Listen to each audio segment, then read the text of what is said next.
How does a 9-year-old kid in Hawaii, a poor kid, get to this point? Yeah. Well, I wasn't poor by most people's standards, but I came from a family with a poor attitude, if you know what I mean. Because rich, poor, middle class, poverty starts with a fundamental attitude. So I remember raising my hand when I was 9 years old, talking to my fourth grade teacher, and I said, when am I going to learn about money?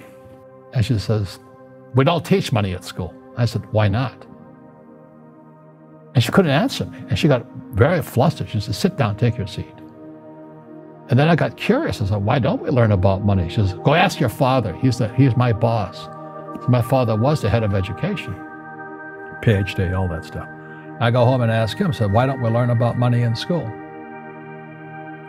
And he looked at me and says, because the government doesn't let us teach that subject. The government tells us what we can teach and what we can't teach. And I thought that was strange. And I said, but aren't we going to school to learn about money? He says, no, your job is to get a job. I said, but you get a job to earn money. He goes, no, you're supposed to just get a job. I went, no. Isn't the purpose of a job to earn money? He goes, you're correct. I said, so why don't I just learn about money? I can skip the job part, And he got flustered and he said, look, why don't you ask your best friend's father about money? And I said, why? That's Mike. So why ask him? He says, because Mike's father is an entrepreneur. And I said, what are you? He says, I'm an employee. I'm a government employee. And I went, oh, what's the difference? He says, the difference is an entrepreneur must know about money, or they're no longer entrepreneurs. And he says an employee doesn't have to know anything about money, because the government will take care of them, the company will take care of them. So I'm all confused. But I took my dad's advice and I trundled over to Mike's father's office and knocked on his door and I said, hey, I'm here, 9 years old. Teach me about money. He says, beat it, kid, And finally, through persistence, my rich dad started teaching me about money on one condition. And that condition was he would never pay me. He says, the moment I pay you, you think like an employee. He says, that's the trap. Entrepreneurs work for free. And now I'm 9 years old, my head's going cracking in half. He says, you never want a paycheck. You understand that, kid? I said, okay, I got it. And he says, well, how do I make money? He says, that's what entrepreneurs figure out. So how do I learn about money? So he would just break out a Monopoly game board. So I would work for free. I'd pick up cigarette butts, and he had hotels and restaurants, and I would clean and do menial tasks. And as I got older, I started getting into office work and marketing and accounting, and I was an apprentice basically, but I always worked for free. And he would teach me about money, but the way he taught me about money was playing Monopoly. And finally one day I got upset. I said, well, when are you going to teach me about money? He says, what do you think we're doing? We're playing Monopoly. He goes, no. What do you think we're doing? We're playing Monopoly. He says, what do you think we're doing? I don't know. I'm teaching about money. And then that's when, you have one greenhouse. He says, there's many formulas for great success in money. There's thousands of them. But one of the best ones found on the game of Monopoly. It still is today. 4 greenhouses, 1 red hotel. I said, what? He says, one of the greatest ways to acquire great wealth is playing Monopoly in real life. 4 greenhouses, 1 red hotel. But is that all there is? He goes, that's it.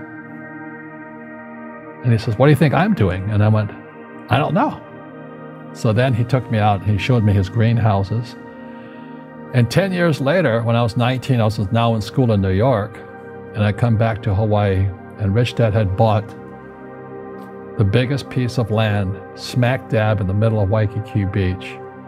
And when you go to Waikiki Beach today, you'll see the Hyatt Regency Hotel. That was his hotel. Just like the game of Monopoly. Just like the game of Monopoly. Acquired assets and they became bigger assets. He just kept what's called an assemblage, because that property wasn't that big at that time. So he had to buy out all the small guys. Because Waikiki was a little dirtwater little town. So he'd buy out this shop owner and buy that shop owner. And it took him a while, but he finally assembled this large piece of property. And then he and Hyatt put up this giant hotel. You know, it just sold for $800 million. So that's how I learned about money. And that's because he refused to accept a paycheck. He says that the moment you accept a paycheck, your brain goes dead. You know, he just got paid.